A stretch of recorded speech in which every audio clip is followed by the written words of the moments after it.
Tervetuloa kauan odotettuun valtuuston kokoukseen. Pitkä kesätauko on takana. Ja ennen kuin siirrytään iloisiin lista-asioihin, on yksi iloinen tiedotusasia myöskin. Meillä on tämmöinen pyöreitä vuosia täyttänyt ihminen täällä, jonka ikää ei tietenkään kysytä, mutta saisinko pyytää tänne valtuutettu Johanna Hasun kukitettavaksi?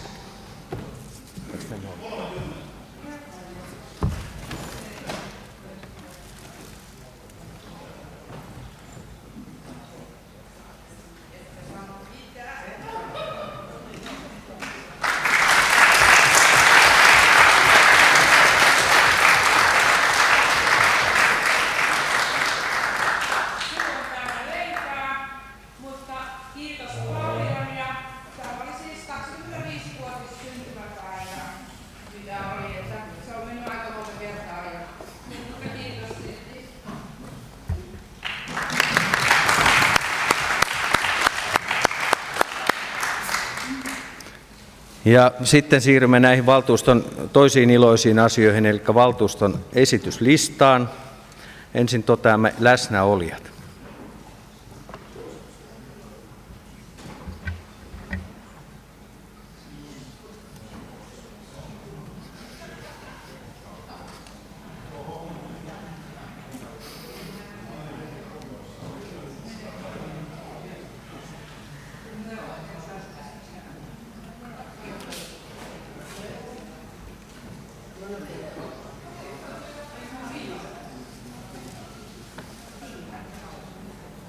Paina Tiina ensin ykköstä ja sitten toi kakkonen.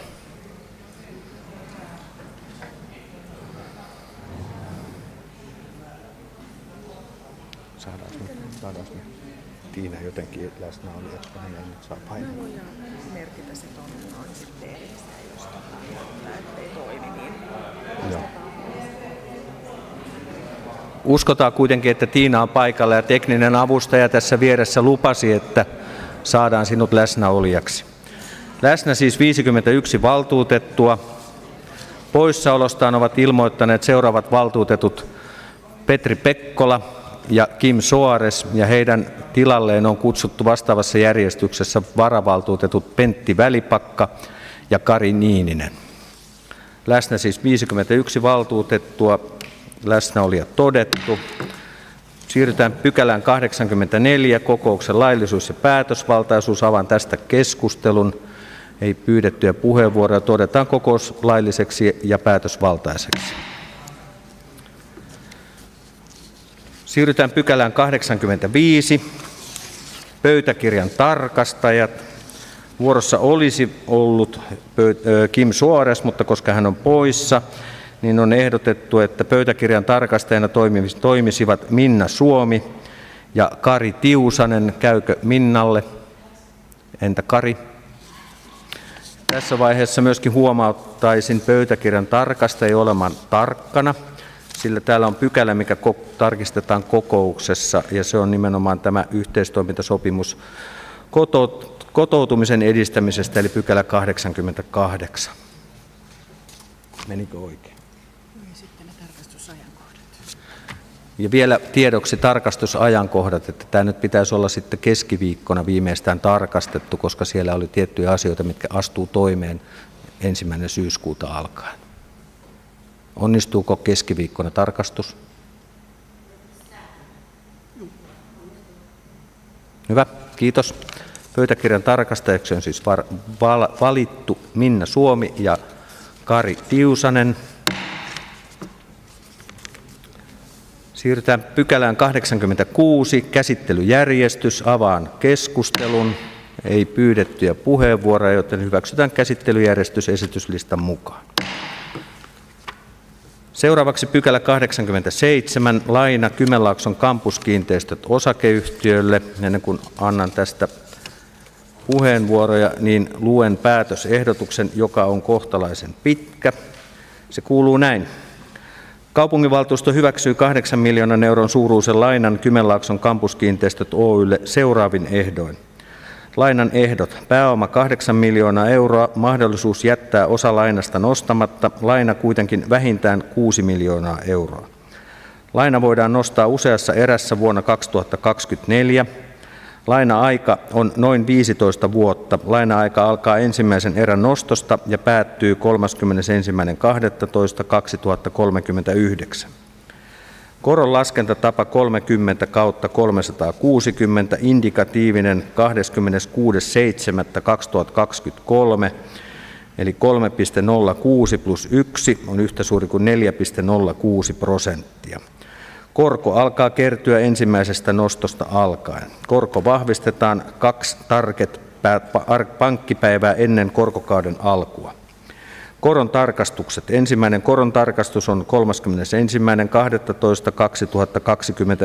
31.12.2029 ja seuraava koron tarkastus 31.12.2034. Korko sidotaan tuolloin sen hetkisen 5 vuoden swap-korkoon lisättynä 1 prosenttiyksikön marginaalilla. Lainan korko on aina vähintään 0% plus 1% marginaali. Swap-korko määritellään Kuntarahoitus Oyn Apollo-palvelusta pitkät swap-korot suluissa tasalyhenteinen 5 vuotta kautta 6 kuukautta korkonoteerausosiosta. Korko vahvistetaan 2 pankkipäivää ennen korkokauden alkua. Laina on kertalyhenteinen. Lainan ennenaikainen takaisinmaksu on mahdollinen korontarkistuksen yhteydessä aikaisintaan 31.12.2029. Mikäli velallinen maksaa lainaa takaisin ennenaikaisesti, on velallinen velvollinen maksamaan velan antajalle lainan uudelleenjärjestelyjen kustannukset ja menetetty korkotuotto velan antajan näin vaatiessa. Vakauden panttauksesta tehdään erillinen panttaussitoumus. Kotkan kaupunki pidättää oikeuden vaatia lisävakuuksia, jos vakuuksien arvo olennaisesti heikkenee tai yhtiössä tehdään omistusjärjestelyjä, jotka pienentävät Kotkan kaupungin omistusosuutta. Talousjohtaja valtuutetaan allekirjoittamaan velkakirja ja takaussopimus ja avaan keskustelun. Ja ensimmäinen puheenvuoropyyntö, valtuutettu Lopperi. Jukka, ole hyvä. Esitys sinällään on ihan okei. Haluan vaan, että valtuutetut kiinnittää huomiota esityksen yhteen lauseeseen. Yhtiön toinen omistaja, Kouvolan kaupunki, ei osallistu kampusinvestoinnin rahoitukseen. Kiitos. Kiitos Jukka. Seuraava puheenvuoropyyntö, valtuutettu Almgren. Mikko, ole Kiitos, hyvä. arvoisa puheenjohtaja. Arvoisat valtuutetut, jatkan siitä, mihin Jukka Lopperi juuri myös viittasi. XAMK Oyn omistajia ovat siis Kotka, Kouvola, Mikkeli ja Savonlinna. Kymenlaakson kampuskiinteistöt Oyn omistajia ovat Kotkan ja Kouvolan kaupungit lähes samalla prosenttimäärällä. Yhtiön toinen omistaja Kouvolan kaupunki ei ole eri syistä johtuen osallistunut tämän kampusinvestoinnin rahoitukseen. Kirjallista sopimustahan ei tehty Kotkan kampuksen maksamisesta. Suullisiin niin sanottuihin herrasmiessopimuksiin ei voi enää nykypäivänä luottaa. Kotkassa luotettiin aiemmin siihen, että jos Kotka on maksanut kerran Kouvolan kampusta, maksaa Kouvola myöhemmin Kotkan kampusta. Toisin kävi. Nyt meillä on hieno moderni tapahtumakeskus ja XAMKin kampus pitää vain saada valmiiksi. Se, että Kotka rahoittaja takaa kampuksen yksin, Kouvola katselee sivurajalta, tuntuu kotkalaisilta epäoikeudenmukaiselta, vaikka sen miten päin katsoo. Sanotaan laissa, että kunta ei saa myöntää lainaa, takausta tai muuta vakuutta, jos siihen liittyy merkittävä taloudellinen riski. Hankkeen kustannukset ovat nousseet siis, voidaan sanoa, ei suunnitellusti koko ajan ja onhan tässä riskinsä. Mutta rakennus on saatettava loppuun, jotta pysytään nykyisessä aikataulussa ja saadaan vihdoin valmista. Sen tähden KD:n valtuustoryhmä joutuu kannattamaan tietysti tämän 8 miljoonan euron lainan myöntämistä. Kiitos. Kiitos Mikko. Ja seuraava puheenvuoropyyntö, valtuutettu Frilander Paavilainen. Eeva-Liisa, ole hyvä. Puheenjohtaja, hyvät valtuutetut. En mitenkään vastusta tietenkään tätä päätöstä, koska meidän täytyy uusi ammattikorkeakoulukampus saada mahdollisimman pikaisesti valmiiksi. Tämä rakennusprosessi tässä on tietenkin keskusteluttanut, niin kuin näistä edellisistä puheenvuoroistakin kävi ilmi. Tässähän on tämän rahan lisätarpeeseen vaikuttanut monia syitä, mutta kiinnitti huomiota rakentamisen aikana ilmenneet suunnittelupuutteet. Se niin kuin, ihmetyttää, että kun toimitusjohtaja Tero Tallinen on eri yhteyksissä ollut aina niin kuin tämän hankkeen esittelijänä, niin jotenkin kun luki tätä valtuustolle tehtyä esitystä ja perusteluja, niin siinä ei mainita ollenkaan, että kuka on niin kuin valvojana toiminut tässä rakennushankkeessa. Ilmeisesti toimitusjohtaja Tero Tallinen, koska hän on eri yhteyksissä niin esitellyt tätä asiaa. Sitten näihin edellisiin puheenvuoroihinkin viitaten haluaisin myöskin todeta sen, että kun osakeyhtiö on kahden eri kaupungin yhdessä omistama yhtiö, toki Kouvola on pienellä vähemmistöosuudella siinä, niin nyt kun osakeyhtiössä niin pääoma-arvo nousee, niin kysyin sitä kaupunginhallituksen kokouksessa vielä, niin nythän tässä koko tämän yhtiön pääoma-arvo nousee, ja jos jotakin tulevaisuudessa tapahtuu, niin tämä koko pääomahan on käytettävissä niin kampusosakeyhtiöllä. Tämä vuokrasopimus on pitkäaikainen, tietenkin se on ihan ok, ja Kaakkois-Suomen ammattikorkeakoulu Oy on sitoutunut pitkäaikaiseen vuokrasopimukseen. Tämä lisärahoituksen haku, niin kun katsoin tässä, niin siellä on ollut tämä hallitus yksimielinen tästä lisälainan hausta, ja siellä on ollut myöskin Kouvolan edustajat niin olleet samanmielisiä tämän lisälainan haussa, että siinä suhteessa niin tämä jotenkin nämä tämmöiset yhteiset eri kaupunkien yhdessä omistamat yhtiöt, niin mun silmissä niin on ainakin saanut aika niin kuin kovan kolauksen, mutta se on hienoa, että meillä valmistuu tämä kampus, ja tämä on erittäin tärkeä tämä lisärahoitus, jotta se saadaan niin kuin valmiiksi, mutta tämä kritiikkini tähän sallittaneen. Kiitos Eeva-Liisa. Seuraava puheenvuoropyyntö on valtuutettu Klemola. Riitta, ole hyvä. Kiitos puheenjohtaja. Ensin hyvä, että taloussuunnittelussa on otettu tämä antolaina huomioon, niin kuin siinä alussa sanotaan. Mutta olen kyllä iloinen, että Eeva-Liisa Frilander aivan samaan asiaan kiinnitti huomiota kuin itsekin. Eli nimenomaan tähän yhteen lauseeseen, että kustannukset ovat siis, tai kustannuksia ovat kasvattaneet suunnitelmapuutteet, joiden takia on jouduttu teettämään poikkeuksellisen paljon lisätöitä. Jonkun suunnittelussa on ollut siis selviä puutteita, ja minun niin kuin maalaisjärkeni sanoo, että tähän pitäisi niin kuin kiinnittää huomiota, koska lisäkustannuksia on tullut nimenomaan, kuka on niin kuin vastuussa näistä lisäsuunnitteluista ja näistä puutteista.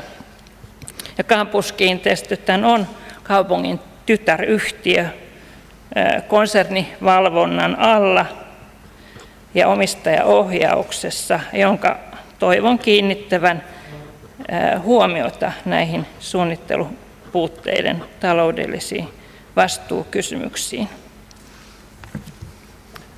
Kiitos Riitta. Seuraava puheenvuoropyyntö valtuutettu Brask. Niina, ole hyvä. Kiitos arvoisa puheenjohtaja. Ajattelin, että en käytä tästä puheenvuoroa, mutta käytän, kun tulee sellaista kommenttia.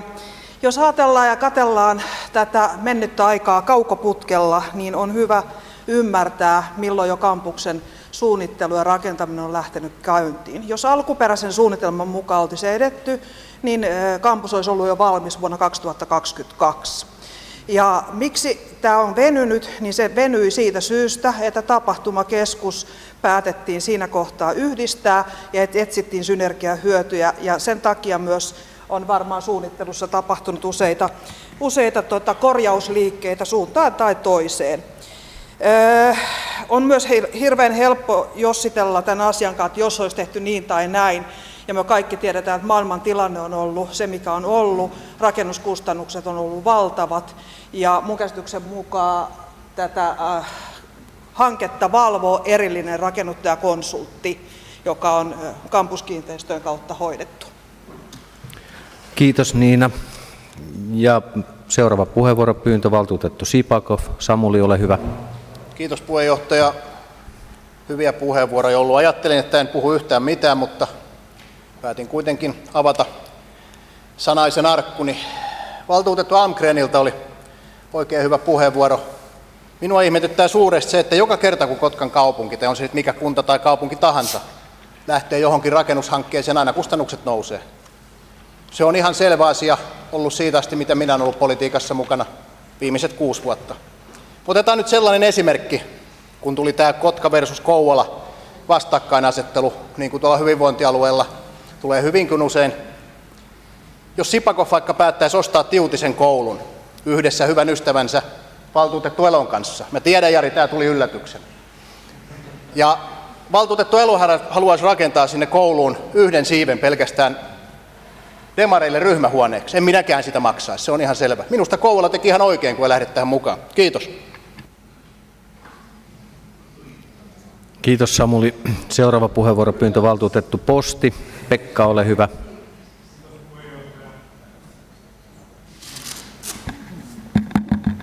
Onpa se tänään nyt vaikeaa tämä nappien painaminen. Tuossa mainittiin muutama nimi ja muutama asia nyt sitten tässä. Muun muassa Tero Tallinen. Uskon, että yhden miehen pöydälle tämä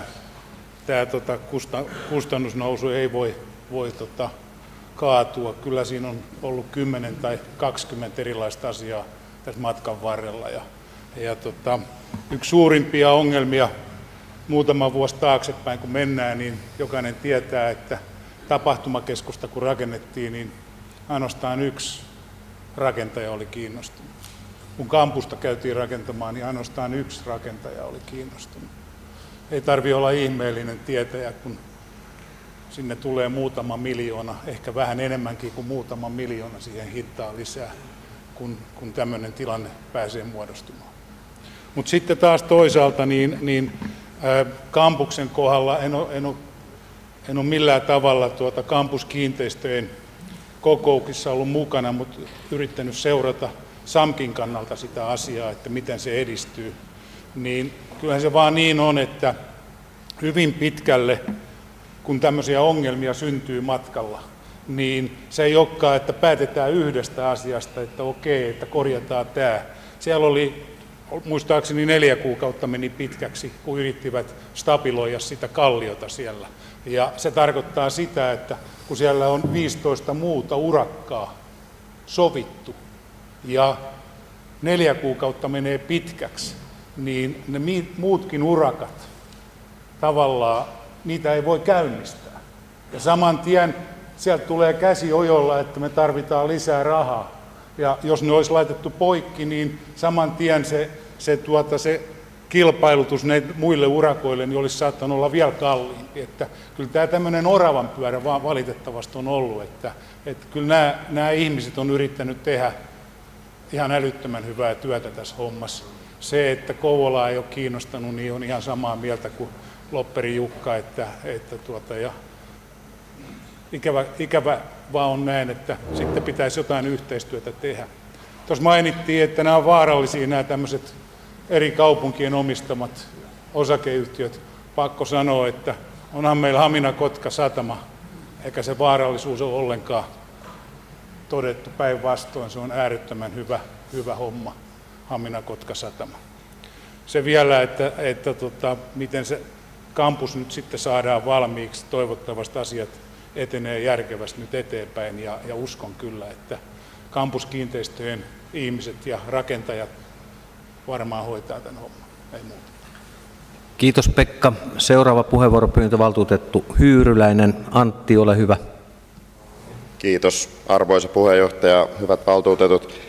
kun tässä päiviteltiin näitä, että miksi näiden julkisten rakennushankkeiden kustannukset aina nousee usein ennakoitua suuremmiksi, niin päätin sitten kysyä saman tien tekoälyltä, ja tässähän tuli hyvä 10 kohdan lista, että mistä ne johtuu, että suunnitteluvaiheen puutteet, muutokset suunnitelmissa, viranomaismääräykset, materiaalien ja työvoiman hintojen nousu, aikataulun ylitykset, riskien hallinta, korruptiot ja väärinkäytökset, tässä oli myös se puutteellinen kilpailutus samassa, monimutkaisuus ja mittakaava, huono projektin hallinta ja lisätyöt ja muutokset. Ja tuossa nyt laskeskelin, että ainakin yli puolet näistäkin kohdista täyttyy tämän XAMKin kampushankkeen kohdalla. Että sitten ehkä semmoinen toivomuksen tulevaisuuden, että tekoäly kehittyy vaan koko aika paremmaksi ja paremmaksi, niin otetaan tekoäly tekemään näitä kilpailutuksia ja suunnitelmiakin, niin se voi olla, että tulee nämä kustannuksetkin paremmin osuu kohdille. Kiitos.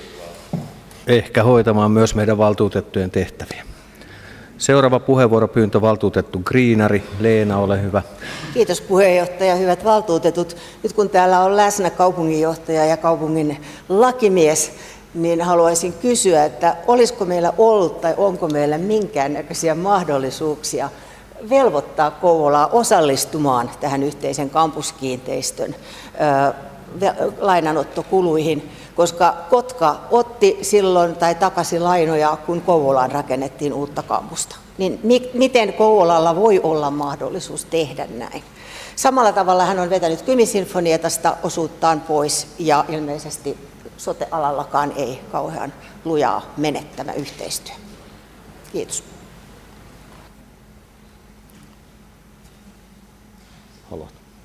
Ja Esa haluaa vastata. Arvoisa puheenjohtaja, hyvät valtuutetut. Kymenlaakson kampuskiinteistöt osakeyhtiö on 51% omistaa Kotkan kaupunki ja 49% Kouvolan kaupunki. Ja olette aikoinaan, tai ketkä ovatkin aikoinaan neuvotelleet osakassopimusta, mutta osakassopimusta ei ole koskaan hyväksytty eikä allekirjoitettu, niin mennään hyvin vahvasti sitten niin kuin osakeyhtiölain mukaan, ja tietenkin siinä on niin kuin ehkä perusteita pohtia ja miettiä sitä, että onko nyt osakkeen omistajat yhdenvertaisessa asemassa, mutta siihen ei osakeyhtiölaki kyllä varmaan niin kuin anna mitään osviittaa, että Kouvola tekisi niin kuin väärin. Ei halua olla mukana tässä, mutta sen verran haluan korjata, että ei Kouvola täysin irti tästä rahoituksesta ole, että onhan siellä nyt ainakin 5 miljoonan euron pääomalaina, minkä Kouvola on aikoinaan myöntänyt. Nämä on niin kuin ne realiteetit. Meillä ei ole tällä hetkellä allekirjoitettua yhteisesti hyväksyttyä osakassopimusta. Kiitos kaupunginjohtaja. Jatketaan puheenvuoropyynnöllä. Seuraava puheenvuoropyyntö on valtuutettu Pardi. Juuhan, ole hyvä. Kiitos puheenjohtaja, kiitos kaupunginjohtaja, kiitos hyvistä puheenvuoroista. Kaupunginjohtaja aivan oikein huomioi sen, että kun on kysymys lisärahoituksesta osakeyhtiöön, niin osakassopimus on se, jolla voidaan määritellä tämmöistä lisärahoitusvelvollisuutta, jota luonnollisesti ei osakeyhtiömuotoisessa yhtiössä muutoin ole. Haluaisin kiittää tämän kampuskiinteistön yhtiön hallitusta, joka on tehnyt hyvää työtä tästä kaikista vaikeuksista ja ylämäistä huolimatta. Uskon vakaasti siihen, että me saadaan hieno kantasatama rakennusten eri yhteys ja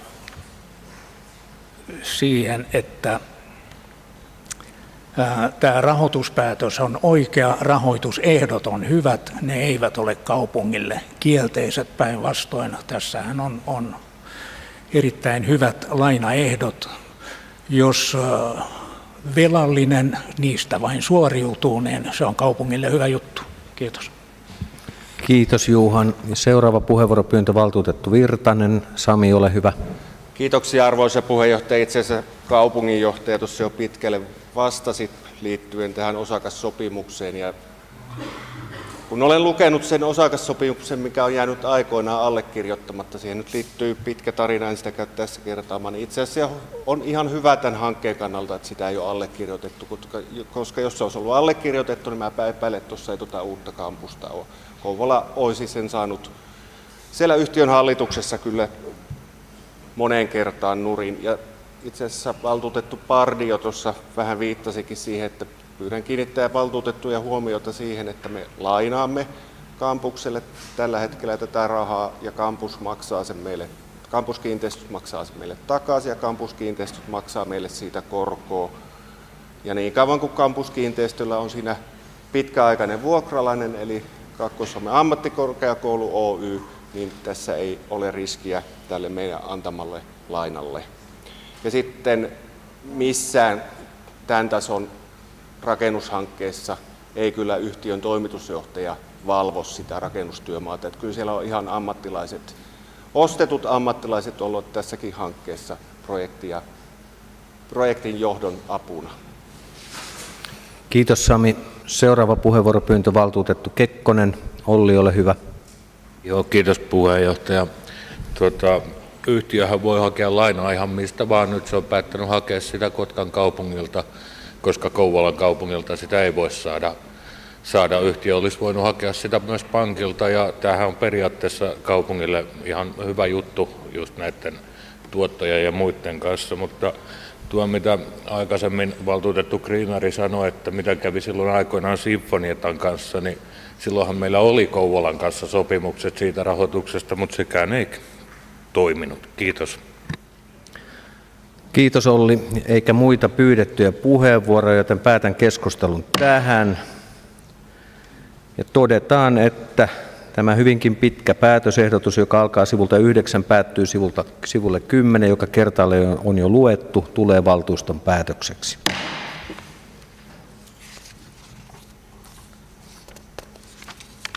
Seuraava pykälä on pykälä 88, eli yhteistoimintasopimus kotoutumisen edistämisestä annetun lain mukaisten kuntien järjestämisvastuulla olevien maahanmuuton viranomaistehtävien hoitamisesta Etelä-Kymenlaaksossa. Ja muistutan nyt pöytäkirjan tarkastajaa, että tämä pykälä tarkistetaan kokouksessa.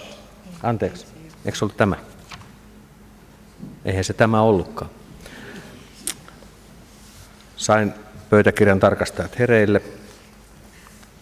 Päätösehdotus tähän pykälään on sivulla paperisessa listassa sivulla 17. Ehdotus kuuluu, että kaupunginvaltuusto hyväksyy liitteenä olevan yhteistoimintasopimuksen viranomaistehtävien hoitamisesta Etelä-Kymenlaaksossa.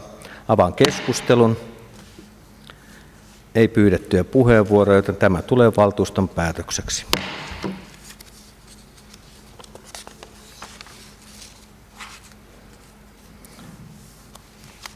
Seuraava pykälä 89, vastaus valtuustoaloitteeseen köyhyyden ja syrjäytymisen vastaisen työn tukemisesta. Tässä on vastaus on mukana sekä sitten päätösehdotus, joka kuuluu näin. Kaupunginvaltuusto merkitsee tiedoksi hyvinvointilautakunnan käsittelyn mukaisen vastauksen valtuustoaloitteeseen köyhyyden ja syrjäytymisen vastaisen työn tukemisesta.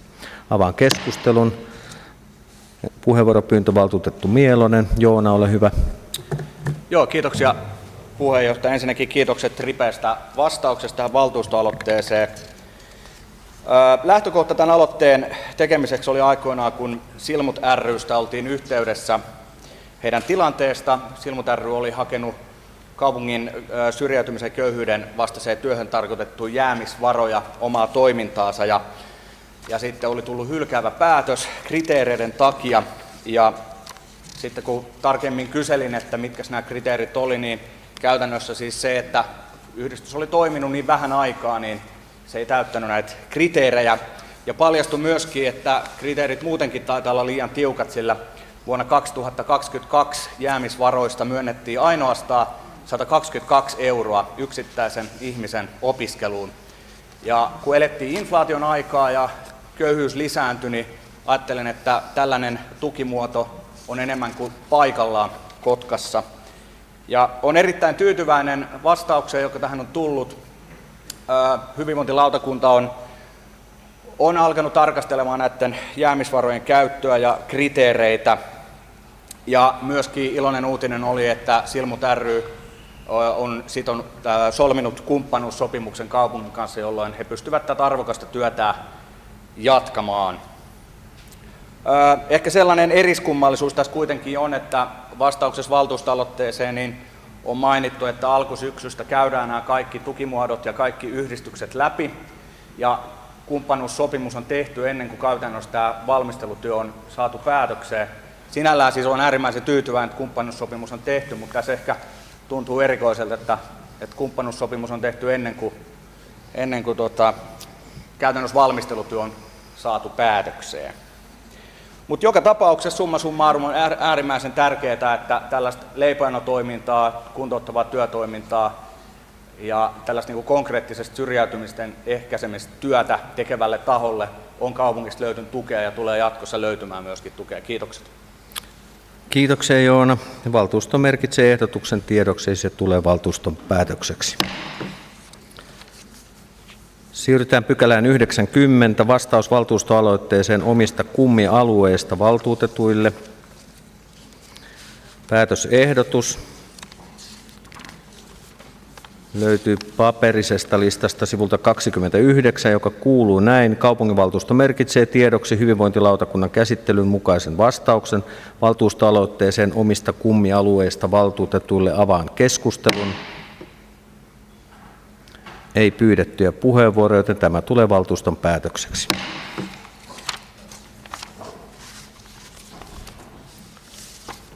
Siirrymme lisälistan asioihin ja lisälista tuli muutama päivä myöhemmin, pari päivää myöhemmin muistaakseni, koska nämä asiat käsiteltiin kaupunginhallituksen kokouksessa viime viikon maanantaina. Ja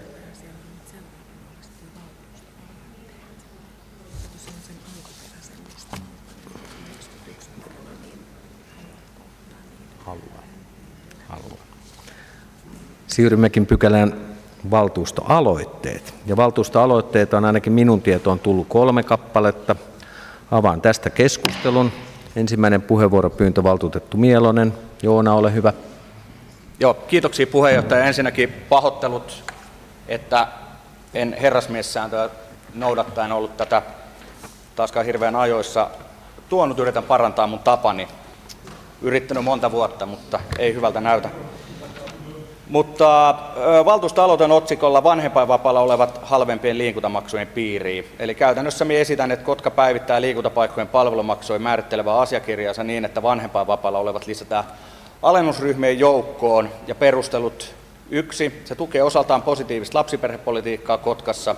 2. Ei aiheuta merkittävää negatiivista taloudellista tappioa. 3. Kannustaa vanhempainvapaalla olevia omaehtoiseen liikkumiseen ja tukee näiden hyvinvointia. Ja 4. Vanhempainvapaalla olevien taloudellinen tilanne on heikentynyt. On myös yhdenvertaisuuden näkökulmasta perusteltua saada heidät alennusryhmien piiriin. Kiitos Joona. Ja valtuustoaloite lähetetään kaupunginhallituksen käsiteltäväksi. Seuraava puheenvuoropyyntö valtuutettu Kriinari. Leena, ole hyvä. Kiitos puheenjohtaja, hyvät valtuutetut ja läsnäolijat. Aloitteen nimi on Minkkien loukutus Kotkansaaren rannoilta. Kotkansaarella on kesällä tehty paljon havaintoja minkeistä, ainakin Katariinan puistossa, Mansikkalahdessa ja Kuusisessakin. Toiselta puolelta maapalloa tuodut vierasperäiset eliölajit voivat olla hyvin haitallisia alkuperäiselle luonnolle, varsinkin vierasperäiset petoeläimet, kuten minkki ja supikoira, aiheuttavat ikäviä muutoksia uuden kotimaansa eliöstössä. Suomessa molemmat lajit uhkaavat etenkin vesistöjen läheisyydessä pesivää linnustoa. Vihreä valtuustoryhmä ehdottaa, että kaupunki aloittaisi minkkien loukutukset Kotkansaaren rannoilla, jotta rantojen alkuperäiset lajit säilyisivät. Kiitos. Kiitos Leena. Valtuustoaloite lähetetään kaupunginhallituksen käsittelyyn ja seuraava puheenvuoropyyntö valtuutettu Iivonen. Tommi, ole hyvä. Oho. Kiitos arvoisa puheenjohtaja. Hyvät valtuutetut. Maailma muuttuu ja tänä päivänä alkaa olla aika yleistä tällainen viikko-systeemi eron jälkeen. Ja nythän toistaiseksi mennään niin, että koulukyydit kustannetaan pelkästään sille lähivanhemmalle, vaikka olisi selkeästi, että joka toisen viikon on on sitten toisen vanhemman luona. Joten vihreä valtuustoryhmä ehdottaa, että Kotkan kaupunki päivittäisi koulukuljetusperiaatteitaan koskemaan vuoroasumisessa asuvan lapsen molempia koteja. Luonnollisesti siinä tapauksessa, että molemmat vanhemmat asuu kunnan alueella ja lapsi on näihin etuihin oikeutettu. Kiitos. Kiitos Tommi, ja kaikki 3 valtuustoaloitetta lähetetään kaupunginhallituksen käsittelyyn. Ja nyt tämä pykälä on loppuun käsitelty ja siirrytään nyt sinne lisälistalle. Ja niin kuin sanoin aikaisemmin, niin nämä lisälistan asiathan oli kaupunginhallituksen käsittelyssä viime viikon maanantaina ja sen takia ne tuli nyt tälleen poikkeuksellisesti lisälistalle. Ja otetaan käsittelyyn pykälä 92. Eli takaushakemus Kotkan opiskelija-asunnot Oy:lle. Onko tämä nyt sitten osa 2? Taitaa olla. Ja tässäkin on kohtalaisen pitkä tämä ehdotus, mutta luen sen ääneen. Ehdotus kuuluu: kaupunginvaltuusto ottaen huomioon kuntalain 129. pykälän takausten myöntämiselle asettamat edellytykset myöntää 100% omavelkaisen takauksen Kotkan opiskelija-asunnot Oyn lähitulevaisuudessa otettavalle 9 829 531 euron rakennuslainalle. Takaus pitää sisällään lainan pääoman, korkojen, viivästyskorkojen sekä mahdollisten lainanhoito- ja perimiskulujen suorittamisesta.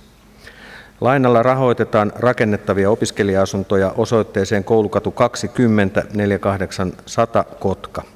Laina on kilpailutettu ja rakennusprojektille on saatu ARAn investointituki sekä rakennuslainalle ARAn korkotuki. Takauksen ehdot. 1. Kotkan kaupungin omavelkainen takaus on täysimääräisenä voimassa niin kauan, kunnes kaikki päävelkasitoumuksen mukaiset velallisen vastuut ovat lopullisesti ja peruuttamattomasti maksettu luotonantajalle takaisin. 2. Omavelkaisista takauksista peritään vuosittain 1% suuruinen takausprovisio, joka lasketaan takausvastuun kohteena olevan lainan jäljellä olevasta pääomasta per 31.12. ja maksetaan määräytymisajankohtaa seuraavan tammikuun loppuun mennessä. 3. Kotkan opiskelija-asunnot Oy antaa Kotkan kaupungin omavelkaiselle takaukselle vastavakuuksia seuraavasti. Vastavakuudeksi kaupungin myöntämälle omavelkaiselle takaukselle yhtiö tarjoaa tarvittavan määrän tontilla 285 002 0028 0005 Koulukatu 20 rakennettaviin rakennuksiin sekä tonttiin parhaalla mahdollisella etusijalla olevia kiinnitettyjä panttikirjoja suluissa sähköisiä. 4. Takaus on SGEI-tukea. Tässä päätöksessä tarkoitettu tuki täyttää Euroopan unionin toiminnasta tehdyn sopimuksen 106. artiklan 2. kohdan määräysten soveltamisesta tietyille yleisiin taloudellisiin tarkoituksiin liittyviä palveluja tuottaville yrityksille korvauksena julkisista palveluista myönnettävään valtion tukeen 20. päivänä joulukuuta 2011 annetussa komission päätöksessä 2012/21/EU suluissa EUVLL 7 11.1.2012 sivut 3-10 asetetut edellytykset. Kaupunki ilmoittaa ARAlle takauksesta, jotta ARA voi välittää tiedon siitä ympäristöministeriön kautta komissiolle joka toinen vuosi tehtävän jälkikäteisraportoinnin yhteydessä. Kotkan opiskelija-asunnot Oyn edellytetään noudattavan omistamiensa asuntojen käytössä ja luovutuksessa ARA-tuen ehtoja, suluissa muun muassa asukasvalintaa, vuokran määritystä, tuoton tuloutusta sekä asuntojen pitämistä vuokrauskäytössä. Kotkan kaupunki pidättää oikeuden vaatia lisävakuuksia, jos vakuuden arvo olennaisesti heikkenee tai yhtiössä tehdään omistusjärjestelyjä. Talousjohtaja valtuutetaan allekirjoittamaan tarvittavat takaussopimukset siten, että tässä päätöksessä todetut edellytykset toteutuvat. Muilta osin valtuuston päätös 12.12.2022 pykälä 177 on edelleen voimassa. Ja avaan keskustelun. Ja ensimmäinen puheenvuoropyyntö valtuutettu Almgren. Mikko, ole hyvä. Kiitos arvoisa puheenjohtaja. Tämäkin hanke on ilmeisesti kaiken kaikkiaan ajateltu jo paljon aiemmin rakennettava, mutta nyt ilmeisesti tulemme tämän hyväksymään tänään, niin tietääkö puheenjohtaja tai joku tässä kaupunginjohtaja, että milloin sitten kuokka iskettäisiin maahan ja koska olisi valmista? Kiitos. Osaisiko kaupunkisuunnittelujohtaja sanoa tähän? Markku, ole hyvä. Vai kaupunginjohtaja? On kilpaa vastauksia. Kiitos arvoisa puheenjohtaja. Tarkkaa aikataulua ei tietenkään ole nyt tämän päätöksen jälkeen. Takauspäätös odotetaan lainvoimaiseksi ennen kuin pankki varmaan lähtee rahoittamaan kyseistä osakeyhtiöä. Ja osakeyhtiö sitten ratkaisee rakentamisaikataulun itse. Kiitos kaupunginjohtaja. Eikä muita pyydettyjä puheenvuoroja, joten edellä luetellun ehdotuksen mukaan päätös tulee valtuuston hyväksytyksi.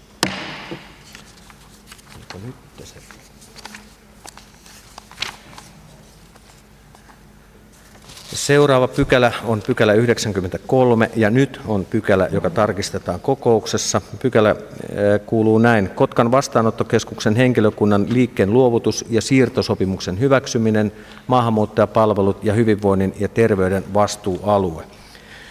Ja ehdotus kuuluu näin. Kaupunginvaltuusto hyväksyy liitteenä olevan liikkeen luovutuksen liittyvän henkilöstön siirtosopimuksen Kotkan kaupungin osalta ja valtuuttaa hyvinvointijohtajan tekemään sopimukseen tarvittaessa teknisluonteisia muutoksia. Avaan keskustelun. Ensimmäinen puheenvuoropyyntö valtuutettu Eerola. Juho, ole hyvä.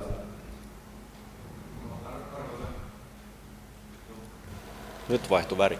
Joo, arvoisa puheenjohtaja, itse tähän varsinaiseen asiaan ei ole sen kummempaa mitään sanottavaa, mutta liittoja läheltä liipaten, niin kerron nyt pienen ongelman, mikä on nyt tullut esille. Kun aikaisemmin tämä tulkkikeskus ja sitten vastaanottokeskus ja tämä kaikki ne oli samaa konsernia, eli Kotkan maahanmuuttopalvelu, ja nyt aikaisemmin me tehtiin tämä liikkeenluovutus, että tämä tulkkikeskus meni Monetralle ja nyt tulee tämä kotokunta, että ne on eri firmaa, niin nämä Kotkas varhaiskasvatus ja koulut niin on nyt ohjeistaneet niin, että tulkit, kun turvapaikanhakijoille tilataan tulkki, niin se tilattaisiin tämän kotokunnan kautta eikä sitten sieltä Monetralta. Niin tämä on aiheuttanut nyt sitten sen, että sinne kotokuntaan, vaikka nythän tämä vasta tapahtuu, mutta de facto tämä toiminta on jo käynnistynyt, niin siellä kotokunnassa hirmuinen määrä työtä on sitten ikään kuin tullut sitten heille, kun he koittaa selvittää nämä opettajat kouluissa ja varhaiskasvatuksessa ei millään tiedä, että mikä näiden tulkkia tarvitsevien lasten tai kenties heidän vanhempiensa vanhempainillas- ja varhaiskasvatussuunnitelmaa tehdessä, kun he eivät tiedä tätä statusta välttämättä, niin nämä menee laskut väärin osoitteisiin ja sitten siellä kotokunnassa on tullut paljon ylimääräistä työtehtävää näille työntekijöille ja näin päin pois. Eli ollaan pikkuhiljaa lipumassa kenties mahdollisesti pahimmassa tapauksessa siihen samaan tilanteeseen, missä oltiin 20 vuotta sitten, kun päätettiin, että Kotkan kaupunkiin tarvii perustaa tämmöinen tulkkikeskus, että joku kollaisi sen, että oikealla statuksella olevat henkilöt saisivat oikeasta paikasta sitten rahat ja näin menee väärin. Tämä on todennäköisesti hyvin pieni ongelma vielä tällä hetkellä, mutta jos tämä paisuu tässä, niin me ollaan vähän pulassa sitten tämän kanssa. Kiitos. Kiitos Juho. Eikä muita pyydettyjä puheenvuoroja, ellei Juho pyytänyt heti uutta. Okei. Joten ehdotus Kotkan kaupunginvaltuusto siis hyväksyy liitteenä olevan liikkeen luovutuksen liittyvän henkilöstön siirtosopimuksen Kotkan kaupungin osalta ja valtuuttaa hyvinvointijohtajan tekemään sopimuksen tarvittaessa teknisluonteisia muutoksia ja tämä pykälä tarkistetaan kokouksessa ja pykälä on loppuun käsitelty. Ja näin olemme käsitelleet elokuun tai itse asiassa syyskauden ensimmäisen kokouksen kaikki pykälät ja päätän valtuuston kokouksen.